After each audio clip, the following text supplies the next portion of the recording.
तो राजस्थान विधानसभा के बजट सत्र का आज है तीसरा दिन। आपको सीधा लिए चलेंगे सदन की कार्यवाही में। 11 बजे से सदन की कार्यवाही शुरू हो चुकी है। अगला प्रश्न स्थगित किया गया 26 नंबर प्रश्न संख्या 27 और प्रश्नकाल के साथ में सदन की कार्यवाही शुरू हो गई है। सदन में आज फिर से रीट भर्ती परीक्षा का मामला गूंज सकता है। अध्यक्ष महोदय, खंड 1 सिंधुक नहर परियोजना में वापकोस लिमिटेड फिलहाल जो सीधी तस्वीरें आ रही है उसमें भी कुछ ऐसी ही 118 ग्रामों में किलाबंदी स्थितियां देखने को मिल रही है। चूंकि प्रश्नकाल जारी है, उनके मौके पर स्थापना कुल 118 ग्रामों में की जा चुकी है। सूची नंबर 4 116 ग्रामों की तैयार की जा चुकी है। सूची नंबर 8 114 ग्रामों की तैयार की जा चुकी है। पर्चा खतौनी 112 ग्रामों की तैयार की जा चुकी है। जमाबंदी लेखन 88 ग्रामों की तैयार की जा चुकी है। वर्तमान में जमाबंदी लेखन का कार्य प्रगति पर है तथा संपूर्ण कार्य 31/5/2020 तक पूर्ण होने की संभावना है। खंड 2 भादरा के 24 चक्कों के रीफिटिंग का मामला भूमि एकीकरण सन 1960 से बकाया है।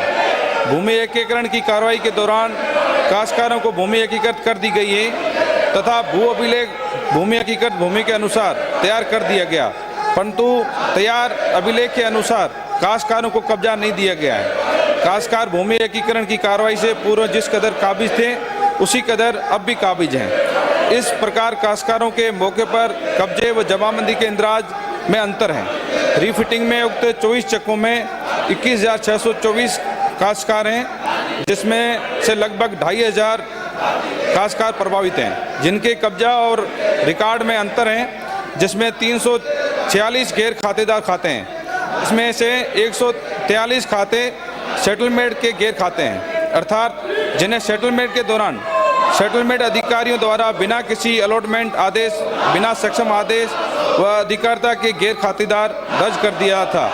उक्त प्रकरणों हेतु राजस्थान उपनिवेशन भाखड़ा परियोजना में सरकारी भूमि का आवंटन एवं विक्रम नियम 1955 में प्रावधान नहीं है। इसके अतिरिक्त 149 प्रकरण पेराफेरियल क्षेत्र में गैर खातेदार के हैं। साथ ही इनमें अधिकांश प्रकरणों में सेल रजिस्टर में खाता नहीं खुला है। काश्तकार के द्वारा आवेदन करने के नियमानुसार मौके की एवं आवंटन पत्रावली की जांच उपरांत यदि ये सेटलमेंट के गैर खातेदार नहीं है तो उपखंड अधिकारी द्वारा सेल रजिस्टर में खाता खुलवाकर खातेदारी हेतु प्रस्ताव भिजवाने पर संभागीय आयुक्त द्वारा नियमानुसार निर्णय लिया जा सकेगा।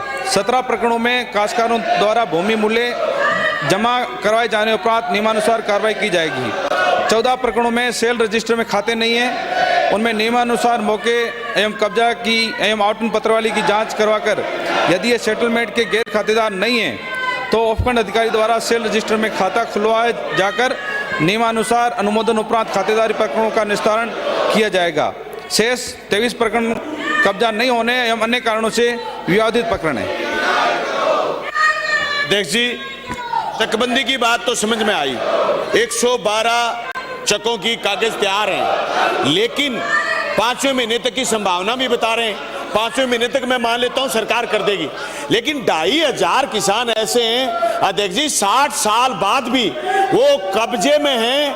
न तो डिग्गी बना सकते, न फसल बीमा का फायदा ले सकते, न केसीसी बना सकते।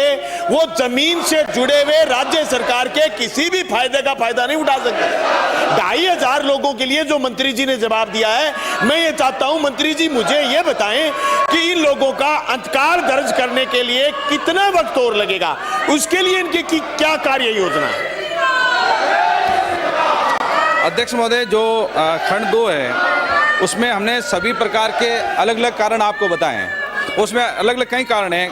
कई तो किसान ऐसे हैं जो गैर खातेदार, जो 143 खाते हैं सेटलमेंट के गैर खातेदार हैं। कुछ 149 खाते ऐसे जो पेराफेरियल क्षेत्र में आ रहे हैं, वो गैर खातेदार हैं। और 17 प्रकरण ऐसे हैं जिसमें किसानों ने ही अपना पैसा जमा नहीं कराया है। और 14 प्रकरण ऐसा जो सेल रजिस्टर खाता भी नहीं खुला है। और 23 प्रकरण ऐसे हैं जो कस्टोडियन भूमि पर हैं, उनका आवंटन निरस्त हो चुका है। तो अलग अलग कई कारण हैं। उसकी वजह से ये मामला बहुत लंबे समय से चल रहा है। और जो आपकी चिंता सही चिंता है, तो मैं आपको यह आश्वस्त कर सकता हूँ अध्यक्ष महोदय कि हमारा जैसे ही सत्र खत्म होगा उसके बाद में मैं खुद आपको लेकर के हनुमानगढ़ में वहाँ अधिकारियों के साथ मीटिंग करके इसका जल्दी से कोई निस्तारण निकालेंगे।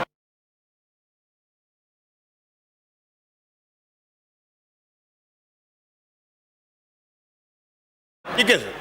सदन में हंगामा शुरू हो गया। साले मोहम्मद को आप सुन रहे हैं, लेकिन लगातार विपक्ष की ओर से नारेबाजी भी सदन में जारी है। तीसरा दिन बजट सत्र का। खंड 1 बेटी बचाओ बेटी पढ़ाओ योजना अंतर्गत वर्ष 2019-20, 20-21 में प्रदेश को धनराशि निम्न प्रकार से आवंटित हुई। वर्ष 2019-20 8 करोड़ 86 लाख 61 हजार, व्यय राशि 4 करोड़ 36 लाख। 2020-21 8 करोड़ 45 लाख, व्यय राशि 5 करोड़ 25 लाख।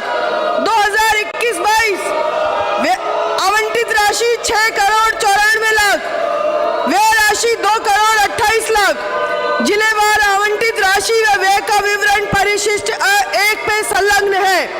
खंड 2 जी नहीं, वर्तमान में योजना अंतर्गत ब्लॉक टास्क फोर्स, जिला एवं राज्य टास्क फोर्स की नियमित बैठकें आयोजित की जा रही हैं।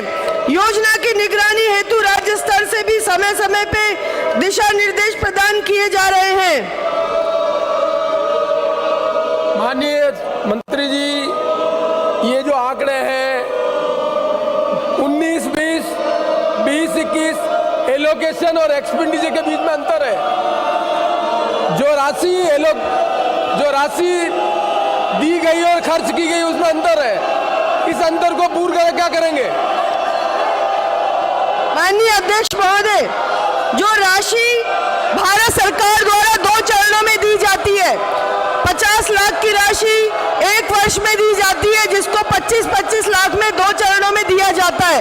प्रथम चरण अप्रैल से लेकर सितंबर तक का और अगला चरण अक्टूबर से लेकर मार्च तक का। लेकिन मुझे बताते हुए सदन को आपको जानकारी देना चाहती हूँ, 2015 से 18 के मध्य जो राशि आवंटित हुई थी वो 12 करोड़ हुई थी 3 वर्षों में। उस समय इन्होंने सिर्फ 28% राशि खर्च की थी। हम लोगों ने सरकार में आने के बाद में 2019 से 21 के बीच में कोरोना काल के दौरान भी हमारे यहाँ पे 11 करोड़ राशि आई और हमने लगभग 45% राशि इसमें व्यय की, क्योंकि भारत सरकार समय पे एलोकेशन नहीं करता है, पैसों का आवंटन नहीं करता है। अप्रैल का पैसा सितंबर महीने में अक्टूबर महीने तक आता है। मैं आपको उदाहरण देना चाहती हूँ अध्यक्ष महोदय कि अभी जो चल रहा है फरवरी माह हमारा द्वितीय किश्त आनी चाहिए, जो अक्टूबर से लेके मार्च के बीच आती है, लेकिन सिर्फ 22 जिलों के अंदर प्रथम किश्त आई है, दूसरी किश्त की तो बात ही नहीं करते। और जो प्रोग्राम हम लोग करते हैं, उन प्रोग्रामों के लिए 6 महीने निकलने के बाद भारत सरकार पैसा देता है। जैसे गर्ल चाइल्ड डे अगर हम लोगों को मनाना है तो उसका समय निर्धारित है। हम अगर प्रोग्राम दिल्ली भेजते हैं तो वहां से आता है तो वो दिन ही चला जाता है। अगर हमें बच्चियों का स्कूल का प्रवेश उत्सव मनाना है तो वो जुलाई माह में मनता है, उसका पैसा हमारे पास दिसंबर में आता है, तो वो प्रोग्राम ही चला जाता है। ये भारत सरकार की जो नीति निर्धारण है इस योजना के तहत, इसके अंदर इस तरह की योजना बना रखी है कि बच्चियों को वास्तविक लाभ नहीं मिलता। भारत सरकार को अपनी नीति बदलनी चाहिए अगर वो बेटी बचाओ बेटी पढ़ाओ योजना को आगे बढ़ाना चाहता है। राजस्थान ने पिछले 3 वर्षों में जो प्रश्न लगाया हमारी बहन ने, उन्होंने, वो खुद मंत्री थी, सिर्फ 22% 3 वर्षों के अंदर पैसा खर्च किया और हमने लगभग 50% इन 3 वर्षों में कोरोना काल के दौरान भी पैसा खर्च किया। माननीय अध्यक्ष महोदय, प्रश्न संख्या 29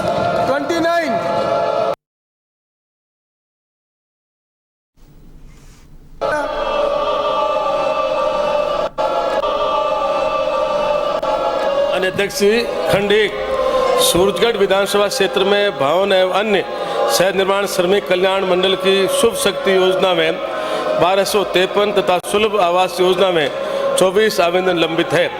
आवेदनों के लंबित रहने के मुख्य निम्न कारण हैं। नंबर 1, मंडल में अपर्याप्त कोष व विभाग में सीमित मानव संसाधन। संवेदनशील योजनाओं जैसे सिलिकोसिस, मृत्यु सहायता, प्रसूति, शिक्षा एवं टूल किट योजनाओं को प्राथमिकता है। 3, कोरोना काल में निर्माण कार्य बाधित होने के कारण उपकर प्राप्ति पर प्रतिकूल प्रभाव। खंड 2 दिनांक 1/1/2019 से 31/12/2021 तक मंडल की संवेदनशील योजना जैसे मृत्यु सहायता, प्रसूति, शिक्षा, टूल किट आदि योजनाओं के अंतर्गत कुल 907 आवेदकों को लाभान्वित किया गया है, जिनका ग्राम पंचायतवार विवरण परिशिष्ट 1 पर संलग्न है। अगला प्रश्न संख्या 33। माननीय अध्यक्ष महोदय, खंड 1 विधानसभा क्षेत्र रानीवाड़ा में कुल 205.48 किलोमीटर लंबाई की 66 सड़कें गारंटी अवधि में हैं। इनमें से वर्तमान में 11 सड़कें हैं जिनकी लंबाई 12.90 किलोमीटर है, जो आंशिक रूप से क्षतिग्रस्त हैं। इनका विवरण परिशिष्ट 1 पर संलग्न है। खंड 2 जी हाँ, विधानसभा क्षेत्र रानीवाड़ की जिन 11 सड़कों की लंबाई 12.90 किलोमीटर की संबंधित ठेकेदार द्वारा गारंटी अवधि में मरम्मत कार्य नहीं किया गया है, उनको नोटिस दिए गए हैं। विवरण परिशिष्ट 1 पर संलग्न है। मरम्मत कार्य पूर्ण व्यवस्था जाना दिनांक 15/2/2022 तक लक्षित है।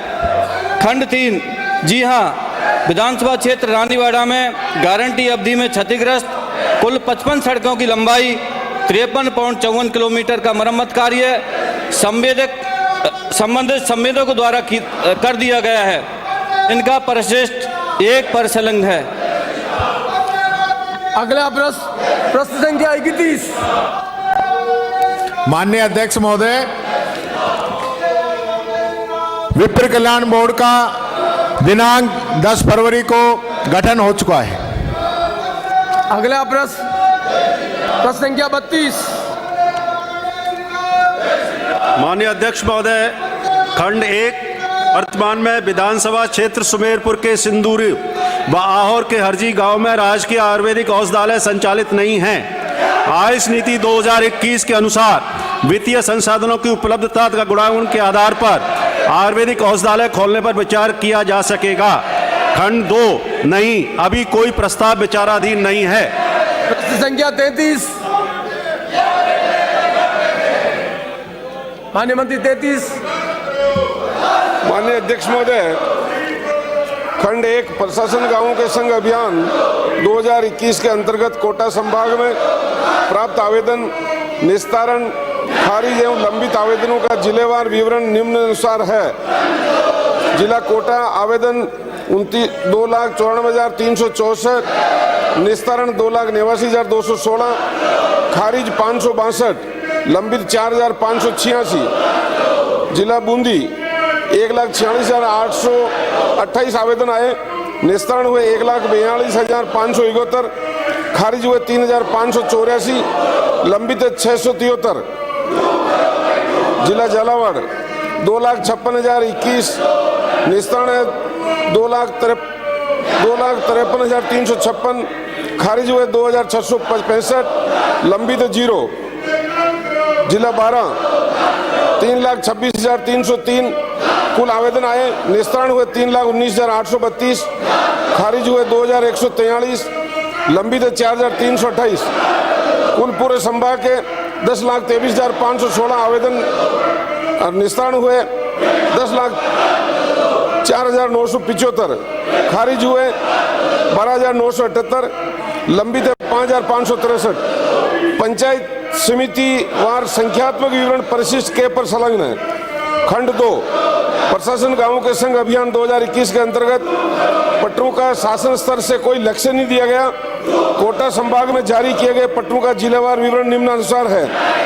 जिला कोटा 29,693 जारी किए गए पट्टे, जिला बूंदी 30,950 पट्टे जारी किए गए, जिला झालावाड़ 21,510 पट्टे जारी किए, जिला 12 21,592 पट्टे जारी किए गए। चारों जिलों में 1,37,45 3,745 पट्टे जारी किए गए। कोटा संभाग में जारी किए गए पट्टों का पंचायत समिति वार विवरण परिशिष्ट ऐप पर संलग्न है। खंड 3 जी हाँ, उक्त शिविरों में स्कूल, शमशान और अन्य सरकारी भवनों के लिए एवं जन परियोजनार्थ भूमि आवंटन किए जाने का प्रावधान था। कोटा संभाग में अभियान के दौरान आवंटित की गई भूमियों का जिलेवार विवरण निम्नानुसार है। जिला कोटा आवंटित भूमियों का विवरण परिशिष्ट 2 पर संलग्न है। जिला बूंदी परिशिष्ट 6 पर संलग्न है। जिला झालावाड़ आवंटित भूमियों का विवरण परिशिष्ट 2 पर संलग्न है। जिला बारा आवंटित भूमियों का विवरण परिशिष्ट ए पर संलग्न है। खंड 4 उक्त शिविरों के अंतर्गत कृषि योग्य सिवायचक भूमि को आवंटित नियमित करने का प्रावधान किया गया था। जिलेवार विवरण निम्नानुसार है। जिला कोटा में आवंटित भूमियों का विवरण 0 था। बूंदी जिले में भी आवंटित भूमियों का विवरण 0। झालावाड़ में आवंटित 31 काश्तकारों का अलॉट की गई आवंटित की गई, जिसका विवरण परिशिष्ट है पर संलग्न है। जिला बारा में 0। खंड 5 प्रशासन गांवों के संग अभियान 2021 को सफल संचालन के लिए राज्य सरकार के द्वारा राज्य जिला एवं संबंधित विभागों के स्तर से नियंत्रण कक्ष प्रभारी अधिकारियों की नियुक्ति की जाकर प्रभावी पर्यवेक्षण एवं समन्वय कार्यवाही की गई। अभियान में व्यापक जन भागीदारी सुनिश्चित करने के लिए pamphlet, banner, poster, social media एवं डिजिटल कैंपेन के माध्यम से व्यापक प्रचार प्रसार किया गया। अभियान में आमजन के कार्यों के त्वरित निष्पादन के लिए शक्तियों का आवश्यकता अनुसार प्रत्यायोजन किया गया। अभियान के दौरान जिला कलेक्टर, संभागीय आयुक्त, जिला प्रभारी सचिव, जिला प्रभारी मंत्रीगण, राज्य सरकार एवं माननीय मुख्यमंत्री जी के स्तर से नियमित रूप से प्रगति की समीक्षा की गई। अभियान के दौरान प्राप्त लंबित कार्यों को पूरा किए जाने हेतु फॉलोअप कैंप शिविरों का प्रावधान किया गया, जो जल्दी निस्तारण किया जाएगा। प्रश्न संख्या